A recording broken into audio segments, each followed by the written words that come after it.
Welcome to another episode of the Platform Podcast. It's been about a month and a half, nearly 2 months since we've last done one. Last one was with Harry Eastwick. Yeah, that's right. He was up here getting his visa appointment. And I'm excited about this podcast. We're going to make it real informative for people listening and watching this at home. And this morning at about 6 a.m., I got up very early because I was actually going to go play some tennis. Who was up earlier? Mate, you live quite far away. Come on. No, you do get up early. I know you're talking to coaches and playing squash and all that. Anyway, we've got a number of different requests that have come through on our Instagram page about topics we should talk about today. We've got one on student life balance. There's a topic that we're going to talk about, which is how to contact coaches. Should they email using the coach's email address, or how should they connect to them? Another one is from our own athlete, actually, Georgiana Paul. And she's asked if we can talk a little bit about athletes transitioning from high school to college. And then the last one is transferring university. So what do you think, man? All really great topics. I think, it'll be really informative and super relevant. Sometimes we can go on a bit of a tangent, but, I think we get to it and, people can take away quite a lot. It's quite cool. When we do these podcasts, I actually don't know. I don't look at the views. I know Stefan looks at the Spotify views and YouTube views and stuff, but we don't look at that because as soon as we leave this room, we're straight back into the life of being a recruiter, right? I know where you're going with this. Yeah. Isn't it cool that we're getting people coming up to us saying they're listening to it? Yeah, in Wellington. Yeah, it was awesome. Yeah, we had a great family that we're going to start working with very soon, and a husband and wife approached us and said that they've been listening to this in the car and they've been getting a lot of information from it. You know who you are if you're watching this or listening to this. We appreciate you guys. Yeah. But we're going to keep doing this because it does help. And it made me realize, there are people taking stuff away from it. We're not just doing this for the sake of it. I think it's pretty cool. Absolutely, man. All right, the first topic. I'm going to give this guy a shout out. He's a college coach in California. Got the job, didn't he? Oh, hasn't been announced yet, so we're not going to name him or the sport. Yeah, okay. I've got to be careful there because it hasn't been announced, and I don't think he's told many people. But anyway, this guy's a great guy. I know him personally. He's awesome, and he's a Division I college coach in California. And he said, you guys should talk about the student life balance. I think that's important for athletes to know. So, Will, you're a former athlete in America, right? How did you manage being a full-time student athlete, being a full-time athlete, I should say, and also the social life of hanging out with your friends, getting to meet people in your classes? How did you manage that? I managed it the hard way. And I think what's really important and what a lot of athletes need to realize is you can actually start managing that balance in high school. It's not a case of you get to university and you have to figure it out. You can actually start putting practices and processes in place in high school so that when you get to college, it's way easier. And the most important thing is managing training hours, especially if you're at, the Division I level or Division II level. You can do 18, 20 hours of training a week. And that's basically, half of a full week of work. And then you've got to add in a full university degree for being a full-time student and then somehow fit in some social life around that. So I think, some really key things is just seeing it, using those calendars, using those kind of spreadsheets. I know I had a spreadsheet when I was at school, kind of what do I need to get done and managing the time that way. And then basically I used to do it. I would try and get everything done as early as possible during the week. So then at the back end of the week, I could focus on lacrosse. I could focus on kind of seeing my friends, and if I needed to do extra film study, I could do that. But yeah, it is pretty tough, and I'm sure you've had experiences of student athletes in your 10 years that haven't coped with it very well. Yeah, I think that when you're looking at athletes that burn out or get stressed or get really anxious and have anxiety because they haven't planned in advance to complete assessments, and then they've got a full-time commitment to the sporting program at the university. That all happens by not being disciplined. And obviously there's a lot of great support mechanisms put in place for athletes in college. You've got academic staff, you've got your coach that's going to be helping you, you've got leaders in your team that you can rely on as well. And I think as long as athletes are disciplined and they communicate well with their coaches and also with their professors, they can manage that student life balance really easily, because like you said, you have to put a schedule together and you have to be very, very solid with that schedule. So if you have an assignment due on Wednesday and you decide to muck around the week before on And a try Monday, hack it Tuesday. Tuesday night. Yeah, bro. Like Monday, Tuesday, Wednesday, you're out and about socializing. You don't want to miss out on any like fun activities with your friends. There were a couple of those 11:59 hand-ins, as I'm sure you used to have in uni as well. Yeah, I'm guilty of that. I am completely guilty of that. Well, I'm not going to say I was perfect, because I'm not. Well, when I was saying I learned the hard way, and this is something that a lot of athletes need to realize, is that like school was built around being a student athlete. When you're a student athlete, coach has full access to everything you've got going on from an academic standpoint. Yeah, that's something that I didn't know until I got there. So you mean like getting access to your grades? Yeah, and having a look at it? And even like not turning up to class. There was a couple I remember I had like French on a Friday at 8 a.m. Sorry, it was like an 8 a.m. class. And then there was two times where I just didn't rock up, and I can be honest about this now. I'm not at uni anymore, but I'm gonna send this to your parents, by the way. I'm gonna listen. And then that next day, I got called in by coach, and coach was like, "Hey," my coach was real strict on academics. He was a real class student first, which was great. And he said, "Look, if you don't turn up to French, your professor's gonna tell me, and I'm not gonna play you on the weekend." Yep. And then straight away, I was like, "Oh, okay. I really have to buck up my ideas because coach knows exactly what I'm doing." Yeah, you got to be disciplined, and if you're disciplined and you communicate well, you'll be happy, you'll be feeling really positive, everything. Like, no one's ever stressed with a tidy bedroom, right? Everyone feels good. They're like, okay, I've got a reset. I'm ready to go forward. And I got to give a shout out actually to one of our student athletes, Tina Lee. She's at one of the top accounting universities in America. She's at BYU playing tennis. And I phoned her on Sunday. We're just catching up. And I said, how you doing? She's like, yeah, all good. Like, I've prepped for all of my assessments for the upcoming weeks. I've done all my homework. I've just been out practicing. And she sounded super energetic in her tone of voice, very happy. Then I've had some other athletes that call me that are absolutely stressed. And they said, oh man, like I just not catching up with my mates. I'm not performing well in practice. I said, why is that? They said, I've got assessments coming up to my ears. I said, okay, I'm going to ask you something. When did you find out about doing those assessments? They said weeks in advance. I said, what did you do? He said, oh, I thought I'll just leave it last minute. I said, you can't do that because you don't just have full-time academic commitments. You got full-time sporting commitments as well. And you have to manage the social aspect as well. I think that's super key. Like, you see the athletes that get there and it's all study and play, study and athletics, and they're missing that social element. A lot of them have a really rough time because that is what college is about at the same time. As much as it's really, really great for your sport, it's really, really great for getting a really reputable degree, you can also make lifelong friends. And I think that's, something that a lot of people don't realize, and it's such an amazing pull factor. And because you're bringing in so many different people from all over the world into one, centralized location, you can make some pretty incredible contacts. I'm not going to lie, in the Rife family, all the boys, we did pretty average academically, focused a lot on our sport, but all the girls, like my cousin Leela, Petria, my sister Ashna, Bala, they're all like A+ students. But when you look at their schedule, everything has been color coded. It's been like put in their calendar. They know exactly when they're doing, what day they're doing it. And that's why they did so well. And me and the boys were just absolutely horrible at scheduling stuff. And I feel like that's also really important for athletes to understand that when you are in high school, you need to carry on that into your university career, even more so because you are even busier when you get to university as well. And guess what? If you don't perform, you don't get to play. Yeah. So you want to make sure that you're at practice, you're feeling happy, you're not feeling stressed, your academics are good, and as Will said, coaches get access to everything. Mate, you know what? In one of the contracts that we looked at recently for one of our girls, if this athlete does not attend class, their contract can be terminated. Really? Had it written in their contract. Ooh. So you want to make sure you're doing everything. It's super easy to just forget to go to class one morning, especially for those 8 a.m s. I'm surprised you spoke French. Do you speak any French? Bonjour. On to the next topic. Simon, our soccer placement guy, he speaks fluent French. He's going to be listening to this. It's a liberal arts college, mate. You had to do it. Oh, well, here we go. You're not. I was a business major. You're not bilingual like Stefan in the back. Nah. Stefan says he speaks Serbian, but I don't know. Ciao. He's laughing. All right, getting back to this. All right, Natasha Lloyd contacted us as well.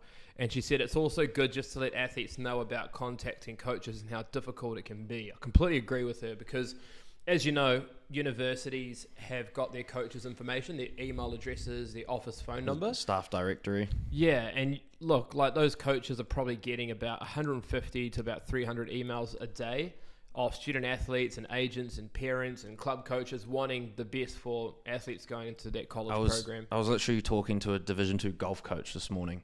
Oh, yeah. And he told me, because I sent through our recruit, and obviously, is that the guy we were talking about before? Yeah. And that coach, he goes to me, look, I get around 40 emails a day, and I only answer probably one a week. So if you think 40 a day times 5, 200, you only get, one of those per week. It's a 1 in 200 chance. And look, like, we obviously don't know every single college coach in America. For the last, for the first 8 years of us running Platform Sports, it was a lot of like networking through social media channels, through friends of friends, LinkedIn, all that sort of stuff, right? And now, like with our partnership with ASM, it's just become so much easier because the days of like sending out those emails are gone.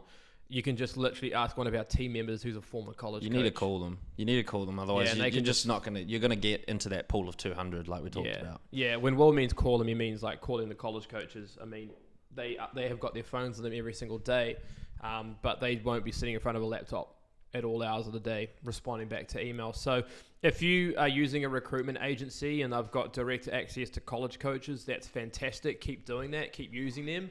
If you don't have a recruitment agency, then you can contact us because that's the reason why we partner with ASM. We've got a team of former college coaches under one roof in West Palm, Florida that have got direct access to these college programs, which is really, really helpful. So, yeah, I think that just be wary of that. If coaches don't respond back to you on email, don't think that they've looked at your profile and they haven't really made a decision that they don't want to recruit you. Don't feel disheartened. They just probably haven't seen it. And I think that going back to kind of the great things about using an agency like what we've got is because we do every sport. I think that's something that's really untapped is the fact that, hey, although we might not know the soccer coach at X program, there's a 99% chance we know the golf coach or the tennis coach. I mean, your tennis network's out the gate. Pretty big. So, that's awesome. Like when you're making sure you're going through this process and someone's going to be helping you, make sure they have that network base. And I think that's really key because if they don't, you're going to not get as many opportunities. For sure. It's not what you know, it's who you know. I mean, we used a tennis coach to close a soccer coach for a Division 1 opportunity for one of our girls. Set it back. Yeah, so it's very interesting. Just a short interruption of this podcast. If you are keen to go to America and you want a free consultation, all you got to do is hit the link in the podcast notes or go to our Instagram, which is Platform Sports Management. Hit the link in bio and book a free consultation that works for you and your family. We will look at your grades, we'll look at your sports resume, and we'll tell you what college pathway would be best suited for you based on what your college goals are. Back to the podcast. The third topic, transitioning from high school to college. So one of our athletes, Georgiana Paul, she's asked if we can talk about, what advice can you give athletes going from high school to college? What things should athletes be prepared for? What were some of the things that you went through when you were year 13 and how did that help you transition into the American college system? I think the biggest thing I had to learn transitioning from high school in New Zealand to college in the States was just the amount of resources that I now had access to.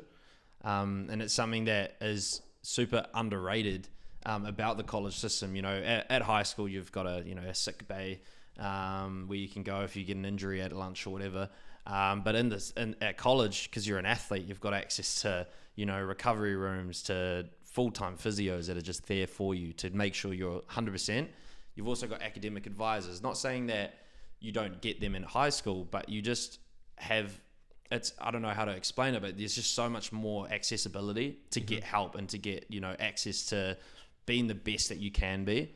Yeah. I mean, but what are some, obviously the college facilities are amazing and the support that you get is amazing, but what can some kids do to kind of prepare themselves to go to America? Like they're leaving home, they're leaving to go to the other side of the world without mum and dad.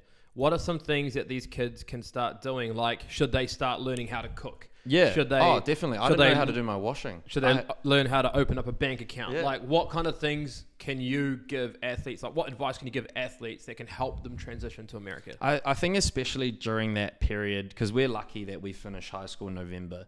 So we got November through to August, except for the ones that go in spring. I think what you can do in that period is start being a lot more independent. As you know, like for me, I didn't know how to do my washing. Mum's always done my washing. Shout out Georgie. And now that I'm back home, she's started doing my washing again. It's great. Oh, is she really? Yeah. Come on, man. Not sure how long it's going to last, but I'm making the most of it. But yeah, it's a case of starting to be more independent, because once you get to college, especially for international students, mum and dad aren't there. You might see them, they might come over and visit every so often, but for a lot of recruits, that's just not the case. So you have to really figure out how to be independent and like you said, do your own cooking. Figure out how to manage your money, because that's a big one. How to budget. Figure out how to do taxes if you need to. Figure out just everything that your mum and dad have always done for you from a young age. Yeah, figure out how to start doing it and start looking at like time management softwares that can really help you through university. Like there's a number of ones. Like for example, you can download this free software called Trello, which is spelled Trello, and start looking at that and how you would apply that to your college life if you were going to go to America. So there's a lot of our athletes that when they finish high school in November, December, they start looking at these softwares, because they know in 8 months, 9 months time, when they go to America, they have to manage their trainings, their classes, their tutorials. And AI makes it so easy now. Yeah, man. Start looking at that. I mean, AI softwares, most of them are free. Some of them you charge. Trello's completely free, and they can put like all the dates up the top and then kind of schedule in what they've got, which could be really useful. But start thinking about that, because if you just jump in and just go with the flow and try wing it, you can do it, but it's very hard, and that's where you get stressed and anxious, and that's where you can like kind of spiral out, and you don't want that to happen. That's really important. And other things as well is like start listening to podcasts on how to become a better athlete. I think that's something that a lot of people aren't doing, like mental toughness. Like who's been listening to David Goggins, that are listening to this podcast? If you haven't, definitely look into that. Figure out how can I get the best version of myself, because you've worked so hard to get this college opportunity in America. You've sacrificed so much. I mean, behind all of your success, there's a lot of lonely times that you've been to the gym by yourself, running on the road. Your parents have been driving you everywhere for your sport, right? Now you've got the opportunity in front of you. Don't put the handbrake on. Continue to develop as a person. Listen to as much content as you can. Try and learn as much so that when you do go to college, you've got the best version of yourself entering there. On that note, I remember I also used to listen to like podcasts on how to kind of socialize as well. Yeah, man. How to get out there and meet new people. Because for a lot of Kiwis, moving to a foreign country and being surrounded by a bunch of people you don't know can be quite intimidating. And a lot of athletes that I'm sure you've known and that I know have actually just crept into this little shell and have kind of stayed within, maybe their soccer team or stayed within their golf squad of that small. But for me, when I got there, I wanted to meet as many different people as I could and just becoming like a social butterfly. And I think that's really important for young people to learn how to do, because especially nowadays, everyone's trapped behind their phone. Not many people know how to actually talk. So learning how to do that. It's crazy, man. Like even I got caught out the other day. I was playing tennis with my mate David, and we went to Circus in Mount Eden for a coffee. And we're sitting there talking. But when we talk, it's all about like personal growth, like how are you doing, man? Like what are you doing in your career? And I was talking to him about my career and my arrangement with ASM and how the boys at Platform Sports have been going. And some two lads sitting behind me overheard the conversation and just got up and came over and was like, "Hey, can we sit down with you and talk with you guys? Like, we've just been eavesdropping on your conversation. It sounds awesome." I panicked. Yeah, I wasn't ready. I wasn't prepared for that because like I'm so like intertwined with my laptop. Sitting down doing and it's hard for us. I'm feeling the same way. Yeah. And like after a day we get home, we're just like, oh, social battery is gone. So like I reckon that I need to do better in that space. But I think especially that's just in New Zealand, right? America is kind of like a bunch of extroverts, aren't they? They're all over the top. They all love talking. They all love kind of themselves, and it's super positive energy as well, like vibrant. But you got to kind of like stay with that level of energy as well. Yeah, I thrived in that. Everyone telling me how great I was, I thrived in it. Well, I think they thrived in that because they didn't. You weren't having bleached hair, probably. Well, you said thrived in that. I thought I was going to behind the camera. I thought I was going to get through this whole podcast without that being mentioned, but no, that's all good. I actually thought about it like the first couple of like minutes into this pod, but I thought I'd leave it anyway. Last topic. So thanks, Georgiana, by the way, for bringing that up. You're a legend, mate. And we'll see you on the WhatsApp group very soon. And the last thing is transferring universities. What are the pros and the cons? Now, I want to make something very, very clear to everyone listening to this. College is not all sunshine and rainbows. It is very challenging. It's very hard. There are things that are out of your control that can affect your college process. These things that could affect your college process is the coach may change that recruited you, and a new coach might come in, and it might put a question mark around your starting spot in that sporting team as well. Other things that can happen around that is out of your control is maybe the coach signs a bunch of athletes to the program that you don't get on with, and there's friction between team members. That could be another situation that might affect your college process. You might not enjoy it anymore. Injuries might happen as well. Like if you get injured, it's obviously completely out of your control, and it can affect your starting spot, and someone else might come in and snake that starting spot as well. So another thing to keep in mind. However, the transfer thing has always been seen in the past as a negative. People think that if they transfer universities, it's a sign of failure. And or it's unloyalty. It's not true at all. Transferring is used for many reasons. Let's say if those situations happen, take out the injury one, because if that's okay. You'll get a red shirt and you'll get your medical insurance covered there. So that's fine. But let's say your coach changes that signs you, and a new coach comes in and you're not too happy there. Or maybe there's friction between you and teammates. Or maybe you get there and you just chose the wrong program and you're not happy in the environment that you're in. Maybe it's too hot in Florida.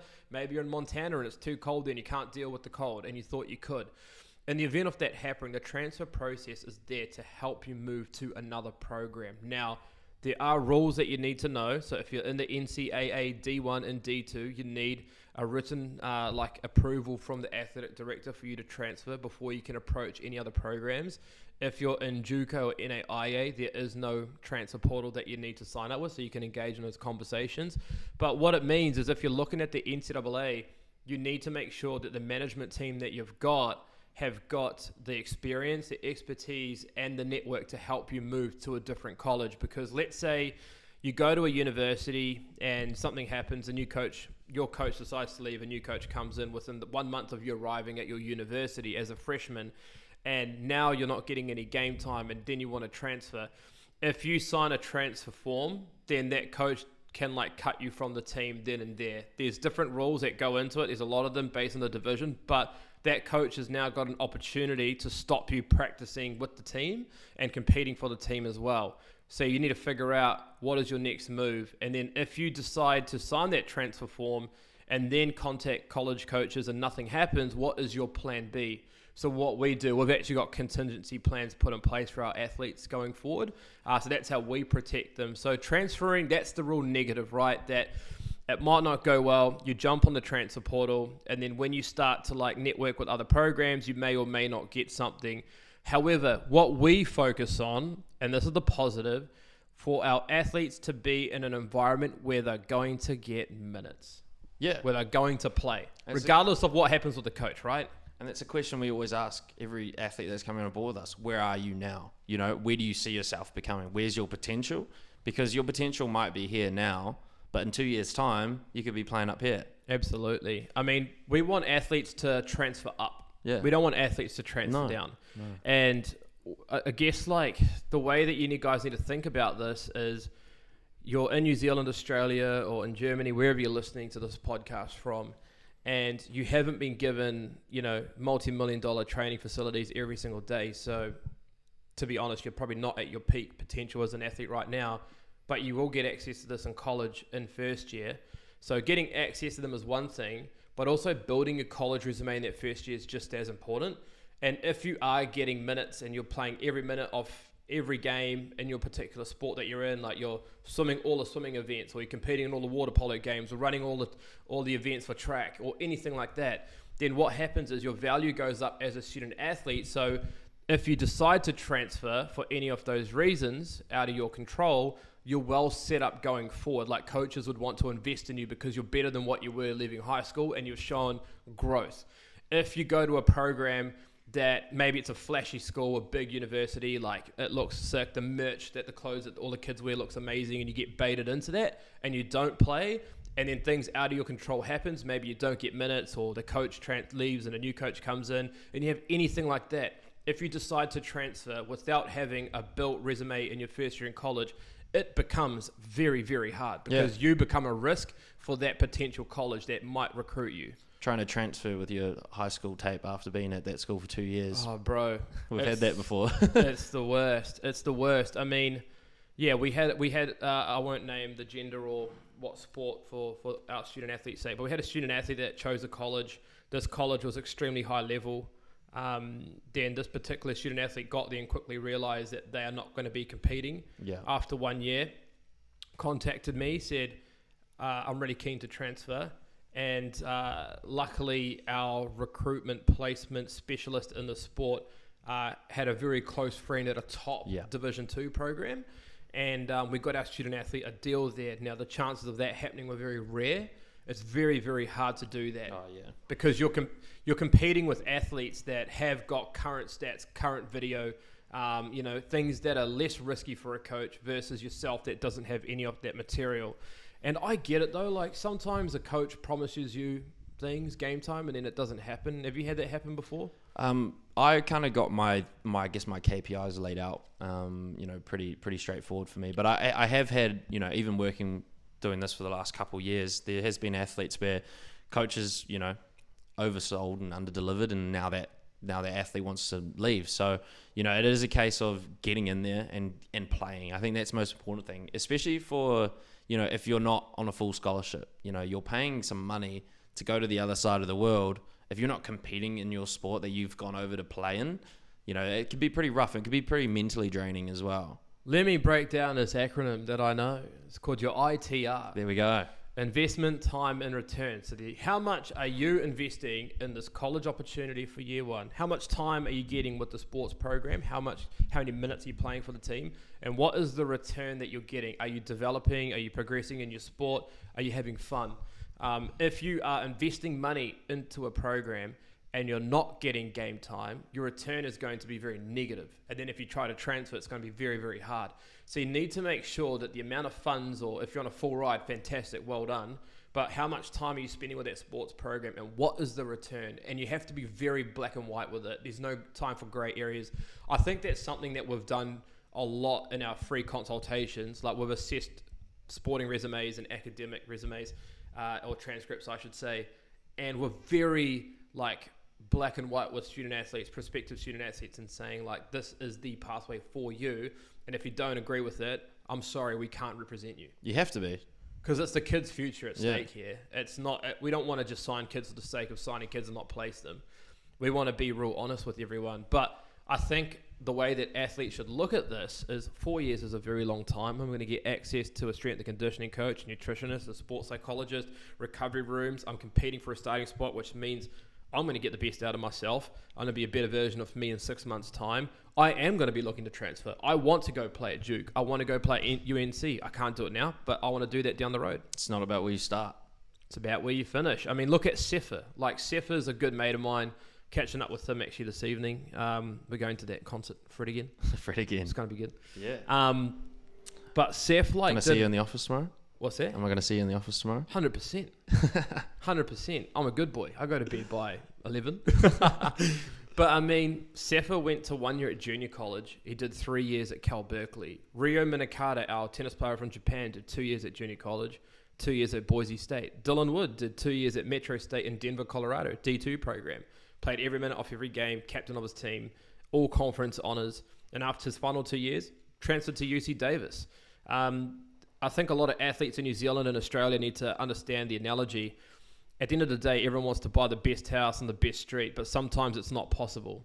And so what you should do is look to buy a house in a nearby neighborhood, but you want to put a bit of money into it. Maybe it's a cheaper house that you can renovate, grow the value, and then go get your better house later on. That's the transfer strategy. And you have to be open to it because there's a lot of things that can go wrong in college.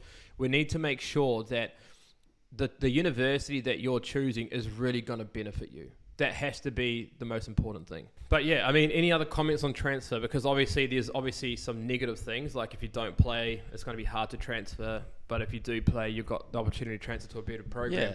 And I think in some cases as well, you will find schools where the coaches understand that as well. You know, you do have sometimes when a coach will say, hey, look, I know that, maybe I'm not a top Division 1 program. I want to help you get there. So that's like it's a recruitment tool that these coaches use. It's so funny when you hear that from a college coach, eh? It's Yeah. like refreshing. Yeah. Because there was that D2 soccer coach, remember the guy that we're talking about here? And he was talking to one of our guys in Auckland, and he said, man, if you come play with me at my D2 program for 1 year, I'll move you on to a D1 for your final 3. Yeah. And it's because these coaches understand the transfer process, and it's becoming such a more utilized tool. Yeah. Back when I was there in college, what was only 2018, there wasn't hardly anyone was transferring compared to now. How many? I mean, Simon used to send us all the stats. But yeah, no, it's awesome. And I mean, like, people can utilize it for good or the bad. But I think you've just got to have it, like you said, have a really good management team around you that know the rules.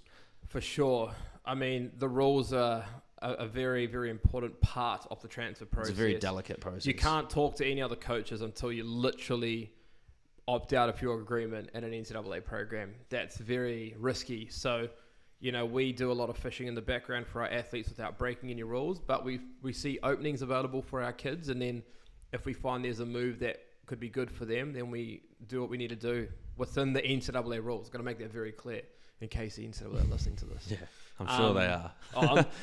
I'm literally more scared of the NCAA than I am of my mother. When I don't get her a coffee. It's like, I know that you've been talking to the NCAA recently. We're dealing with them a fair bit, yeah. Yeah, I mean, what they say goes. It's as simple as that. And like, you try to get like another decision. It could be like an athlete's GPA. It's a case-by-case basis. Yeah, it and is. People don't realize this. And, it's something we've been going on about quite a bit. One case might be sweet, but the NCAA at the end of the day, they're the one that ticked that box. And so I think you just got to make sure that you're going above and beyond for the NCAA. Do you agree? I'm really laughing because I know that Will's been dealing with a certain situation at the moment. We won't get into it. Nah.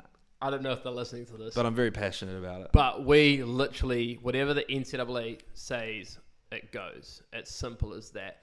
Because whatever your recruitment agent believes or how they interpret the rules, it doesn't mean anything. It just means that they're giving you a bit of information and their opinion on it.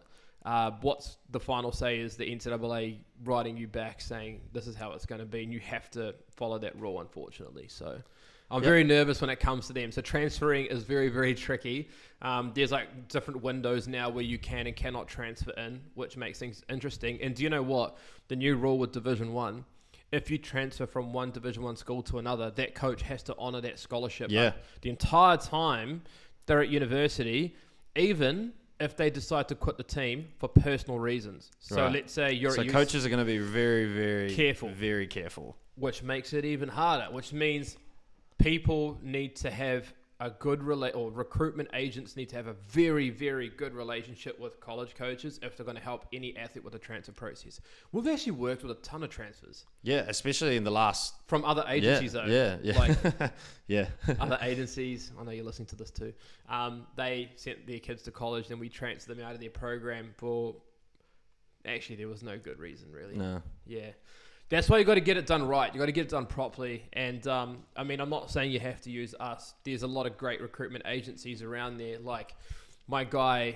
We work with one now. Yeah, Alex Jago, Propel Tennis in Melbourne, former coach in America, Division 1 college coach, and he runs a tennis recruitment agency. We've got a partnership with him. He's amazing. He's so good. And that's the thing I like about ASM is they've got a big group of recruitment companies around the world that they've got relationships with and partnerships with, like in Germany, London, Sweden. There's one in Kenya that popped up. Yep, one in Kenya, one in France, and it's really cool to see like a good amount of recruitment members working together to get their athletes' best outcome. Did you see that message on the group chat this morning? No. Oh, about yeah, I did see that. Someone was asking about a specific nationality of an athlete or something. Yeah, so we got 85 people in this group chat, and someone said. It was actually really cool. It's like, do we have any Icelandic ambassadors or Icelandic athletes success that have done stories? well? Yeah. And then literally we got within 5 minutes, 3, 4, 5, 6 messages within 3 minutes. Yeah. Of people saying, yes, here's some contacts. And these are all recruitment agencies working together. That's what we're part of. So if you're going to transfer, Make sure you're transferring up, don't transfer down. Things can happen out of your control. That coach may leave. So when you're looking at colleges, focus 1 year at a time. If you want a free consultation, if you want to chat with Will or myself, Just hit us up. just go directly to our Instagram or the notes in this podcast. There'll be a link there to book a free meeting with us. We'll get your sports resume, your grades, and we'll tell you what college pathway would work for you if you were to do the college process, and that's completely free. Magic. That's a wrap. That's a wrap. Back to the office.